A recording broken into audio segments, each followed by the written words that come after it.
Thanks, Akasha, and thanks the organizer for inviting me. So today I want to discuss a work that I, Hilary, and Rambert have been focusing on recently. And this work, as you can see from the title, is quite specific, but our motivation was much broader. And it's working. So our motivation was in general the role that topology plays in condensed matter. And as you all know, the application of topology, both in real space and in reciprocal space in condensed matter, has led to a plethora of new phenomena and materials that have been discovered. And initially, the focus was definitely on electronic systems since the discovery of the quantum Hall effect. But more recently, people have been generally interested in trying to apply this principle to very different systems, such as photonic systems, which are both bosonic and dissipative. And no matter which system you're really looking at, the most striking aspect of topology does survive, and this is the bulk edge correspondence. The idea that we can define a topological invariant from our bulk Hamiltonian, and this will result in edge states that can be physically observed. So today I will show you an example of this in the context of magnetic systems. So in general, topology in magnetic system has been discussed very often in the context of magnetic defects. So how we can understand the spin texture in 1D or 2D or 3 dimensions in terms of topological concepts. But the type of topology that I'm interested, or at least I will discuss today, is the topology that is applied to the reciprocal space structure of a magnetic system, meaning the topology of magnetic excitation, so what we call the magnons. And here there is already an issue when we start thinking about magnons and the topology that we know, that we have learned. So differently from electrons, magnons are bosonic quasi-particles, and they are subjected to dissipation. So in general, the interaction with the crystalline lattice and the electronic environment are always providing a channel for the magnon to dissipate in. So as we know, if we leave a system of magnons under the influence of no drive, the magnon number will vanish in order to minimize the energy. And that's also the reason why we can never really truly achieve the absence of dissipation in a magnetic material. So trying to describe thoroughly the dissipation is a very complex problem, but we all know how to describe it in a very simple picture. So if we consider an isolated spin, we know that its dynamics can be described in terms of Landau-Lifshitz-Gilbert equation. So the spin will be subjected to an effective field, and it will also be subjected to dissipation. And usually we incorporate this term expressing dissipation via a dimensionless parameter that is called Gilbert damping and can be directly extracted by experiments. So most of us are familiar with this equation. Now, it turns out that if we try to rewrite this term associated with damping in an Hamiltonian formulation, what we obtain is a term that will look as this one. So a term that expresses the dissipation of the magnon number. And this term is non-Hermitian. And I would say that up to very few years ago, we didn't really know how to treat this type of terms in an Hamiltonian formulation. And I'm having some issue in, okay. And usually all the proposals of topology and topology applied to condensed matter are usually applied to Hermitian condensed matter system. So for example, electronic system in which obviously the electron number is conserved. And there have been also proposals of topological phases in magnets, of course, and these have been really interesting proposals in which the topological non-trivial structure of the magnetic system was stemming, for example, from the homogeneity of dipolar interactions or many other interactions such as the Luzhinsky-Mourier interaction or the use of drives. So while these proposals are really interesting, they're all based still on Hermitian Hamiltonians. So the question that we start asking ourselves is, if dissipation is not accounted for, even if we know the dissipation is there, can really our theoretical prediction be accurate enough to guide an experiment? And if we start doubting this, we should also account for dissipation in the prediction of topological phases. So how can we do this? How do we describe the topology of non-Hermitian systems? And up to a while ago, it was a quite unsolved question. Now it's a very active field of research, but definitely there have been already many progresses done in this direction. So here I'm showing you one of the main papers that was published in this field the last year. And this paper is a theoretical paper that covers topological classification of non-Hermitian systems, and it predicts theoretically that particular type of edge states should also appear when the Hamiltonian that we are observing and is describing our system is non-Hermitian. This was all theoretical, but the good news is that this type of edge states have been observed in photonics. These edge states are pretty different from the usual edge states that we think about when we think about topology and condensed matter, because these edge states, as I will show you in a concrete example in magnetic systems, they have a finite imaginary component of the energy. So these edge states are lasing in photonic terms, or they are lossy. And we try to understand what was the simplest realization of these edge states in magnetic systems. So let me go to our proposal, which is based on spin torque oscillators. Probably the majority of you knows how this system works, but let me just repeat it briefly. We have a fixed magnetic layers, called fixed because the magnetization is assumed to be fixed in a certain direction. There will be a spacer, and then on top of it, we have a free layer. And in the free layer, the magnetization can be triggered into a precession.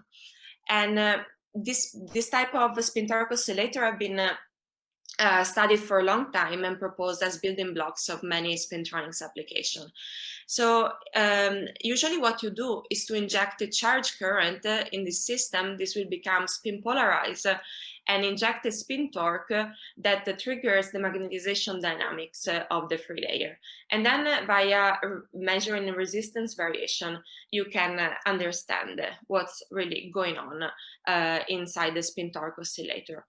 But what I'm really mostly interested in is understanding the magnetization dynamics of the free layer.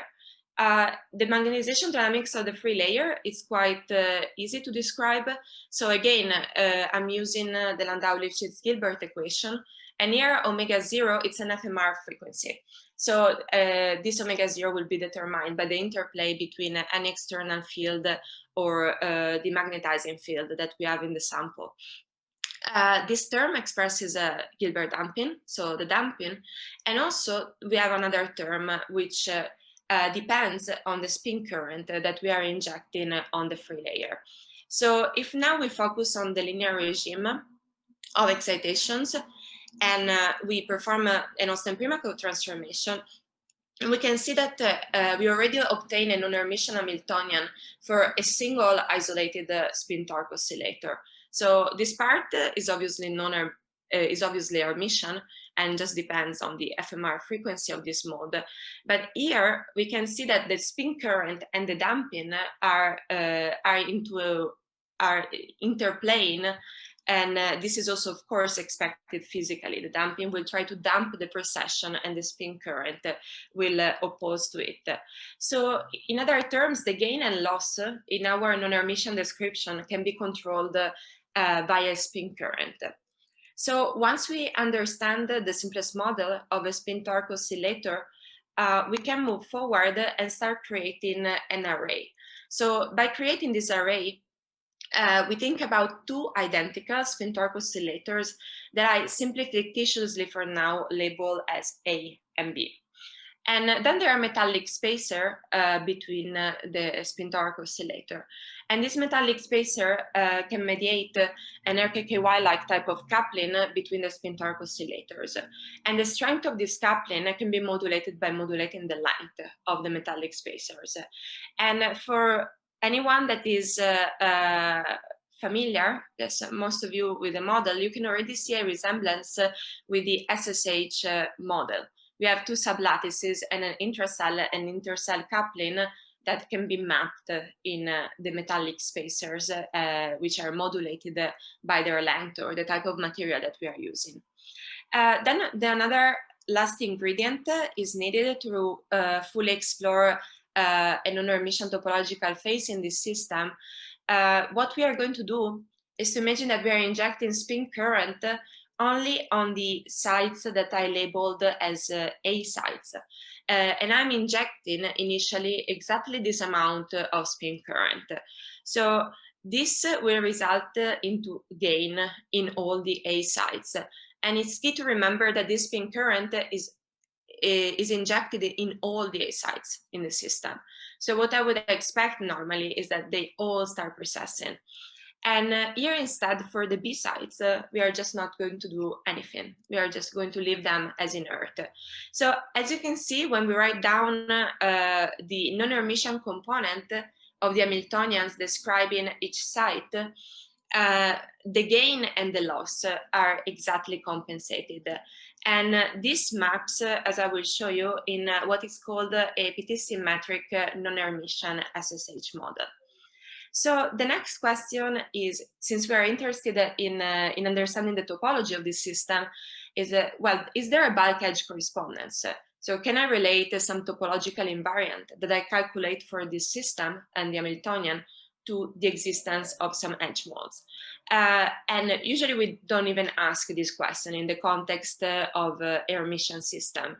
But we need to ask it in the context of non-Hermitian systems because it has been proved that bulk edge correspondence does not always hold. And when it does not hold, it leads to a very special effect that is called non-Hermitian skin effect, in which suddenly all the bulk states of the system are localizing at the edge.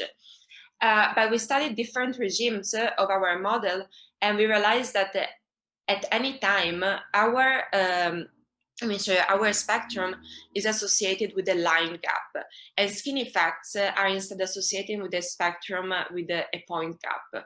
So the gap here is represented differently from what we normally see in an Hermitian system because we have both real energy and imaginary energy.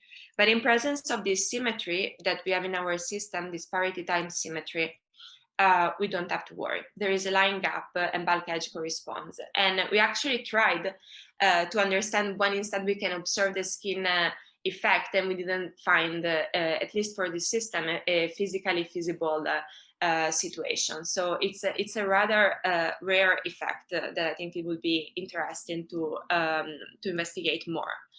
But in this case, we do not have this problem. Bulk edge correspondence holds.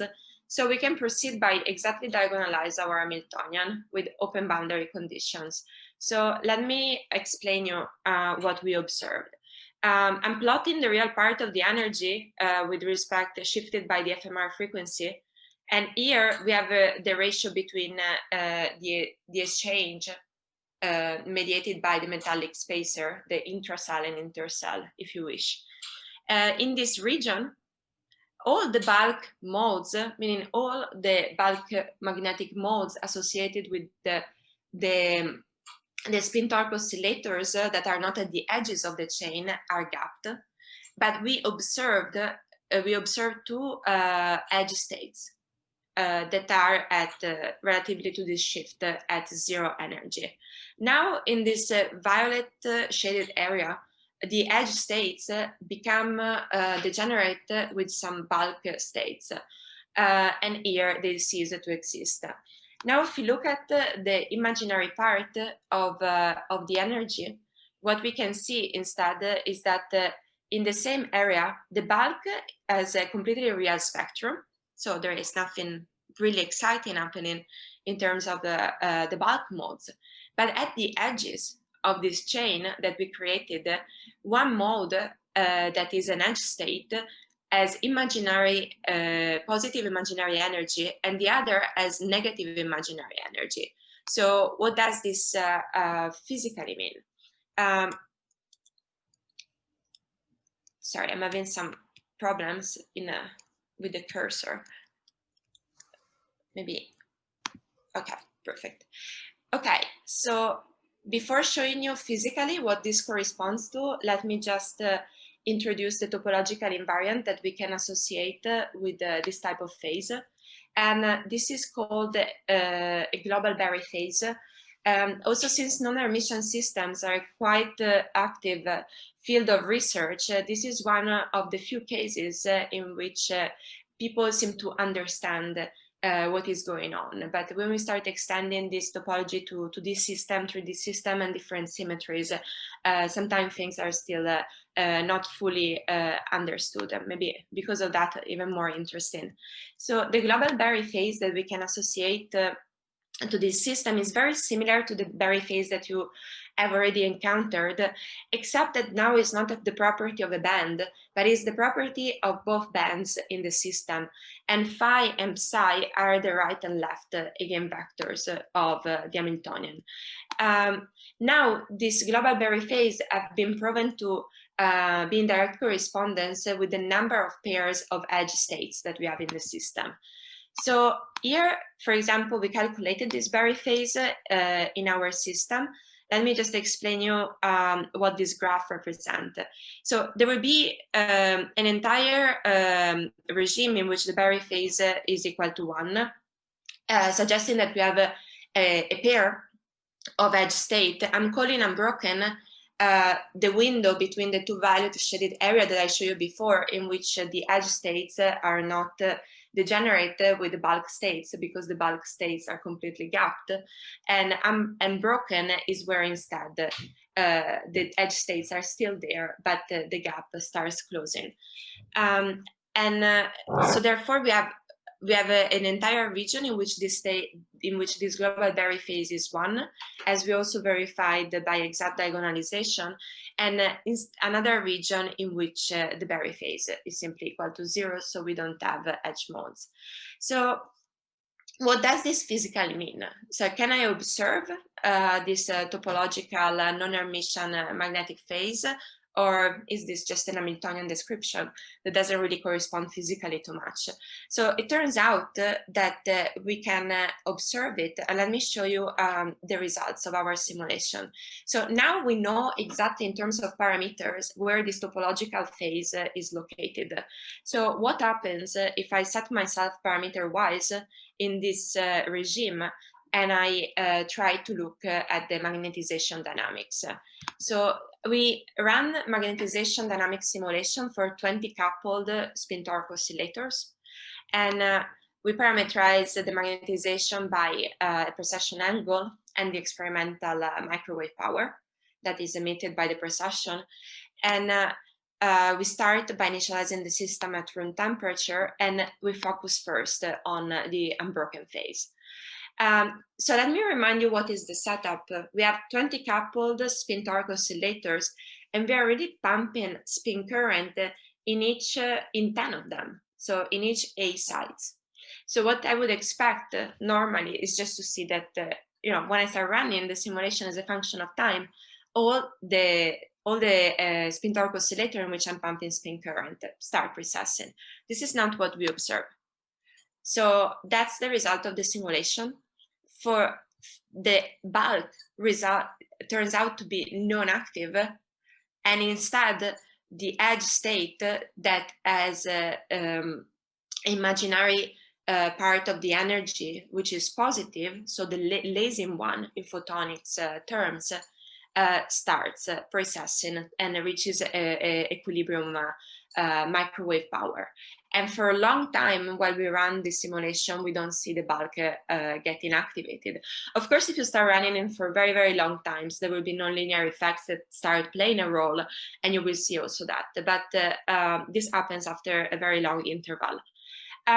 What happens instead if I set myself into a different regime? So even here, when still I should have some edge states, but they're already degenerated with some bulk states that are present in the gap, which is not defined really anymore. Well, in this case, we observe something quite different on the same length scale, meaning that the edge state might start lasing or precessing first, but immediately after the bulk states will start lasing too. So there is definitely a difference that can be experimentally observed, hopefully, between these two regimes.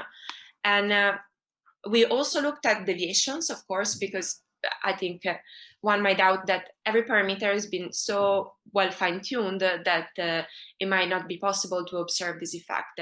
So let me just go through this briefly. We look at spin current fluctuations, and meaning that the current might not be exactly tuned to reach the perfect gain and loss type of model that we started with. But even in this case, we observe lasing edge states in certain regimes.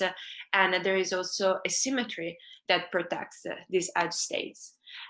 Moreover, our spacer can mediate a coupling that is not simply exchange-like, but it can also be dissipative, which can be due to the usual spin pumping effects.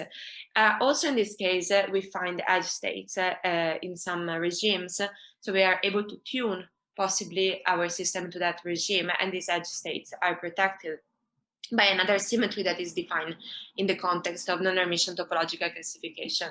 Now, if everything interferes, things might not start working anymore. So if we have both spin current fluctuation and dissipative coupling, we still observe in the numerical simulation edge states, but the symmetrical classification of this system does not necessarily guarantee any topological protection. So let me sum up what I've been discussing. So here specifically, I wanted to show our realization of a magnonic topological and non-Hermitian systems. We also point out that this theoretical proposal could be detected in terms of a relatively simple and evident experimental signal, meaning that while we inject spin current in many oscillators, only one at the edge starts really processing, which is quite counterintuitive if we are not thinking in terms of this non-Hermitian topological phases. There is definitely a lot of work more to do and directions to explore in terms of dimensionality and tuning couplings, understanding how dipolar interaction can play a role in this system. But I also think that maybe a broader takeout is that we usually tend to try to neglect dissipation because it seems to be detrimental, but instead here the explicit inclusion of magnetic dissipation has shown us that we can observe new phenomena that we could not predict without dissipation being included. Yeah, and with this I want to thanks of course my collaborator Hilary and Rembert, and also the Kavli Institute where we started working together on this idea. And thank you for the attention.